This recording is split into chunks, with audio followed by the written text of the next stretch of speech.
श्रीजगदम्बार्पणमस्तु इति श्रीदेवीमाहात्म्यम्। अथ चतुर्थोऽध्यायः। ध्यानम्। ॐ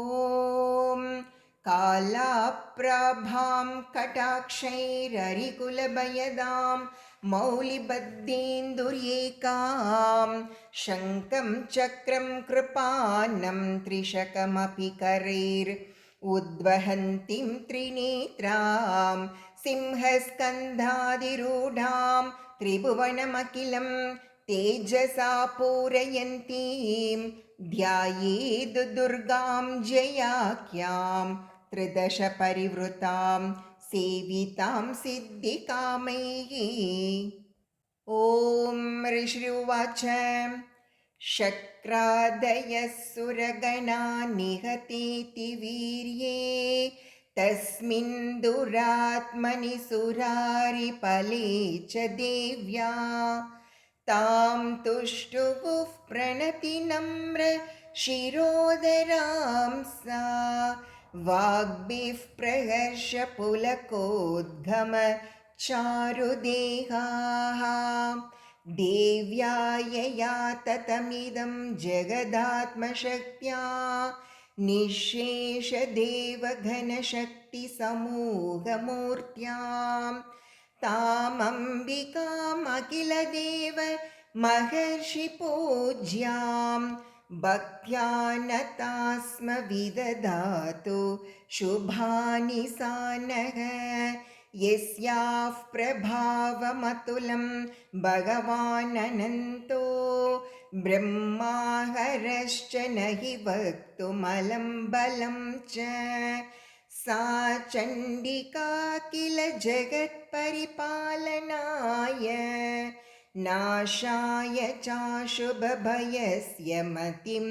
करोतु। या श्रीस्वयं सुकृतिनां भवनेष्वलक्ष्मीः पापात्मनां कृतधियां हृदयेषु बुद्धिः श्रद्धा सतां कुलजन प्रभवस्य लज्जा तां त्वां नता स्म परिपालय देवि विश्वम् किं वर्णयाम तव रूपमचिन्त्यं एतत् किं चातिवीर्यमसुरक्षयकारि भूरि किं चागवेषु चरितानि तवाद्भुतानि सर्वेषु देव्यसुरदेव गणादिकेषु हेतु समस्तजगतां त्रिगुणापि दोषैः न ज्ञायसे हरिहरादिभिरप्यपारां सर्वाश्रयाखिलमिदं जगदंशभूतम् अव्याकृता हि परमा प्रकृतिस्त्वमाद्या यस्या समस्तसुरता समुदीरनेन तृप्तिं प्रयाति सकलेषु मकेषु देवी स्वाहासि वै पितृगणस्य च तृप्तिहेतुः उच्चार्यसे त्वमत एव जनैस्वदाच्च या मुक्तिहेतुरविचिन्त्य महाव्रता त्वम् अभ्यस्यसे सुनियतेन्द्रियतत्त्वसारैः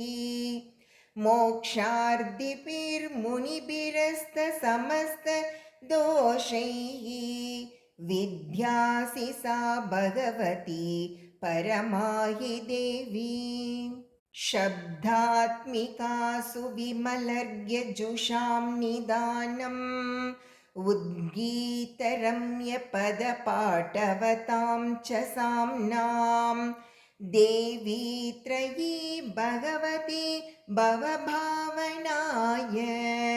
वार्ता च सर्वजगतां परमार्तिहन्त्री मेदासि देवि विधिता किल शास्त्रसारा दुर्गासि दुर्गभवसागरनौरसङ्गा श्रीः कैटभारिहृदयैककृतादिवासा गौरी त्वमेव शशिमौलिकृतप्रतिष्ठाम् ईषत्सहासममलं परिपूर्ण चन्द्रबिम्बानुकारि कनकोत्तम कान्तिकान्तम् अद्यद्भुतं प्रहृतमातरुषा तथापि वक्त्रं विलोक्य सहसा महिषासुरेण दृष्ट्वा तु देवि कुपितं भ्रुकुटीकरालम् उद्यच्च शाङ्कसदृशश्वियन्न सद्यः प्राणान्मुमोच महिषस्तदतीव चित्रम् कैर्जीव्यते हि कुपितान्तकदर्शनेन देवि प्रसीद परमा भवती भवाय सद्यो विनाशयसि कोपवती कुलानि विज्ञातं एतदधुनैव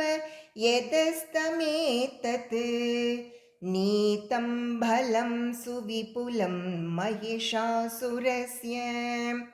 ते सम्मता जनपदेषु धनानि तेषां येषांसि न च सीदति धर्मवर्गः धन्यास्त एव निभृतात्मज वृद्ध्यतारा येषां सदाभ्युदयदा भवति प्रसन्नाम् धर्म्यानि देवि सकलानि सदैव कर्माण्यद्याधृतः प्रतिदिनं सुकृती करोति स्वर्गं प्रयाति च ततो भवति प्रसादात् लोकत्रयेऽपि फलदाननुदेवि तेन दुर्गे स्मृता हरसि भीतिमशेषजन्तोः स्वस्ते स्मृता मतिमतीव शुभां ददासि दारिद्र्यदुःखभयहारिणि का त्वदन्या सर्वोपकारकरणाय सदार्द्रचित्ताम् येभिर्हतैर्जगदुपैति सुखं ततैते कुर्वन्तु नाम नरकाय चिराय पापं सङ्ग्राममृत्युमधिगम्य दिवं प्रयान्तु मत्मेति नूनमहितान् विनिहंसि देवी दृष्ट्वैव किं न भवति प्रकरोति भस्म सर्वासुरानरिषु यत्प्रहिनोषि शस्त्रं लोकान् प्रयान्तु रिपवोऽपि हि शस्त्रभूता इत्थं मतिर्भवति तेष्वपि तेति साध्वी खड्गप्रभानिकरविपुस्रणैस्ततोग्रैः शूलाग्रकान्तिनिवयेन्दृशोऽसुराणाम् यन्नागता विलयमंशुमदिन्दुकण्ड योग्याननं तव विलोकयतां तदेतत् दुर्वृत्तवृत्तशमनं तव देवि शीलं रूपं ततेतदविचिन्त्यमतुल्यमन्यैः वीर्यं च हन्तृहृददेव पराक्रमाणां वैरीष्वपि प्रकटितैव दया त्वयेतं केनोपमा भवतु तेस्य पराक्रमस्य रूपं च शत्रुभयकार्यतिहारि कुत्र चित्ते कृपा समरनिष्ठुरता च दृष्टा त्वयि एव देवि वरदे भुवनत्रयेऽपि त्रैलोक्यं एतदखिलं रिपुनाशनेन त्रातं त्वया समरमूर्धनि तेऽपि हत्वा नीतादिवं रिपुगणा भयमप्यपास्तम् अस्माकम् उन्मदसुरारिभवं नमस्ते। शूलेन पाहि नो देवी पाहि खड्गेन चाम्बिके घण्टास्वनेन नः पाहि चापज्यान्निस्वनेन च प्राच्यां रक्ष प्रतीच्यां च चण्डिके रक्ष दक्षिणे ब्राह्मणेनात्मशूलस्य उत्तरस्यां ततेश्वरी सौम्यानि यानि रूपाणि त्रैलोक्ये विचरन्ति ते यानि चात्यर्थघोराणि तैरक्षास्मांस्तथा भुवम् खड्गशूलगदाधीनि यानि चास्त्राणि ते अम्बिके करपल्लवसङ्गीनि तैरस्मान् रक्ष सर्वशः। ऋषिरुवाच एवं स्तुतासुरैर्दिव्यैः कुसुमैर्नन्दनोद्भवैः अर्चिता जगतां धात्री तथा गन्धानुलेपनैः भक्त्या समस्तैस्तृतशैर्दिव्यैर्धूपैस्तु धूपिता प्राह प्रसादसुमुखी समस्तान् प्रणतान् सुरान्। देव्युवाच व्रियतां त्रिदशा सर्वे यदस्मत्तोऽभिवाञ्छितं देवावोचुः भगवत्या कृतं सर्वं न किञ्चिदवशिष्यते यदयं निहतः शत्रुः अस्माकं महिषासुरः यदि वापि वरोद्धेयः त्वयास्माकं महेश्वरी संस्मृता त्वं नो हिंसेताः परमापदग